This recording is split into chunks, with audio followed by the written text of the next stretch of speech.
Let's begin with the fifth and final section of our lecture, tumors or cancers of the upper gastrointestinal tract. And in this last section, we will talk about the malignant cancers or tumors of small intestine. In this, we will talk about the lymphomas, adenocarcinomas, and also carcinoid tumors and leiomyosarcomas. All these are the different malignant tumors of the small intestine. First, the lymphomas. Lymphomas of the small intestine can be primary or secondary. Primary means they develop in the small intestine. Small intestine is the site of origin of these tumors or cancers, or they may be secondary or they spread from other structure to the small intestine. Primary is 20% of malignancies, or 20% of malignancies are the primary lymphomas. There are discernible lesions, non-Hodgkin lymphomas, and they are T-cell origin. Due to history of malabsorptive conditions, so malabsorption disorders in which the different nutritions or foods are not absorbed properly and there are malabsorption disorders, can lead to lymphomas of the small intestine. Regional enteritis, inflammation of the small intestine at the local regional level, can lead to lymphomas also. Depressed immune function and congenital immunodeficiency syndrome. All these are the predisposing factors, risk factors that can lead to the lymphomas of small intestine. These are the pictures of the lymphomas of small intestine. Diagnostic tests done for the lymphomas, chest x-ray, CT scan, blood smear, bone marrow aspiration, biopsy. All these are the different tests done for the diagnosis of the lymphomas of small intestine.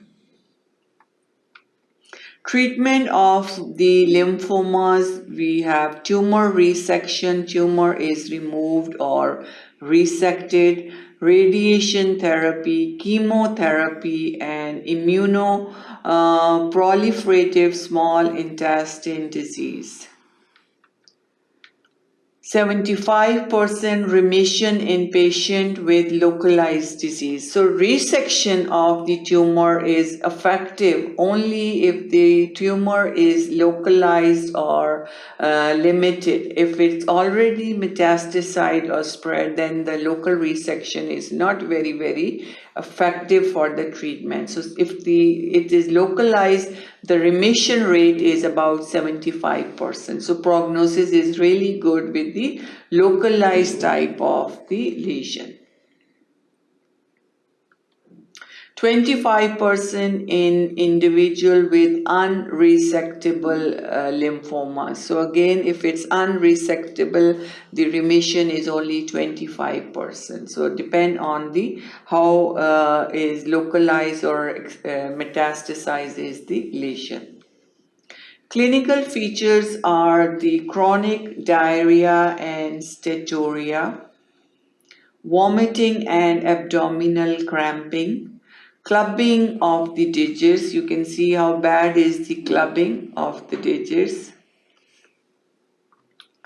Malnutrition and wasting, and there is abnormal IgA and which are devoid of the light chains.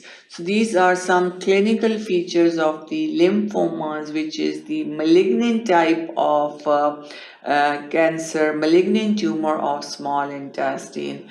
Now the patient's condition is more worse as compared to benign tumors, because malignant have a tendency to spread or metastasize very fast. So there is chronic diarrhea, absorption is not good, the food is not being absorbed properly, and there is steatorrhea, excretion of fat in the stools is there, also abdominal pain, cramping and clubbing is there, malnutrition, the food is not absorbed properly, so there is wasting, malnutrition, there is early satiety, epigastric pain. So all these are the clinical features associated with the cancer.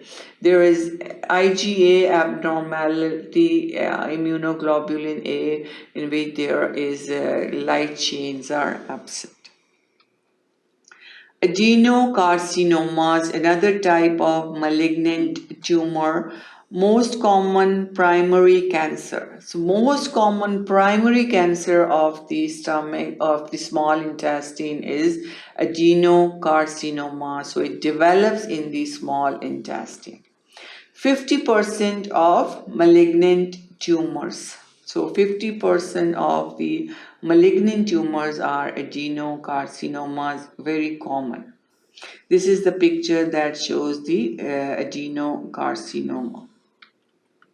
In distal duodenum and proximal jejunum. So the duodenum, jejunum, ileum are the three structures that make up the small intestine. So when it is in the lower portion of the duodenum, that's the area where the jejunum is starting. So in the distal portion of the duodenum and the beginning or the initial part of the jejunum, this cancer is developed.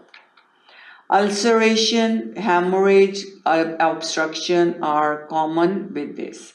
So ulceration is present that can cause the bleeding and obstruction. Crohn's disease, if enteritis is present, there is Crohn's disease. So all these are the adenocarcinoma, there is ulceration, there is Crohn's disease, and it develops in the duodenum and the early portion of the jejunum. Diagnosis is endoscopy and biopsy. Treatment is surgical resection and adjuvant chemotherapy. Carcinoid tumors and leiomyosarcomas. Malignant tumors, carcinoid tumors, arise from argentophin cells of crypts of Leberkuhn. So these are the carcinoid tumors which arise from the argentophin cells. From distal duodenum to ascending colon, so it's a very, very extensive tumor all the way from the duodenum, distal part of the duodenum, to ascending colon, which is large intestine, so it spreads over a long portion. 50% found in distal ileum. Asymptomatic and low malignant potential for these carcinoid tumors. Asymptomatic, and they don't have the tendency to become malignant. They have low potential to get malignant changes. Cause carcinoid syndrome. Then we have leiomyosarcoma, another malignant tumor of the small intestine, more than 5 centimeter in diameter and may be palpable. Bleeding, obstruction, perforation are the complications of leiomyosarcoma. Mutant c-KIT receptor imatinib, mesilate, sunitinib, or regorafenib treatment. So all these are the treatment options that are also used for another tumors or the cancers of the stomach also. So they are used for the cancers of the or leiomyoma of the small intestine.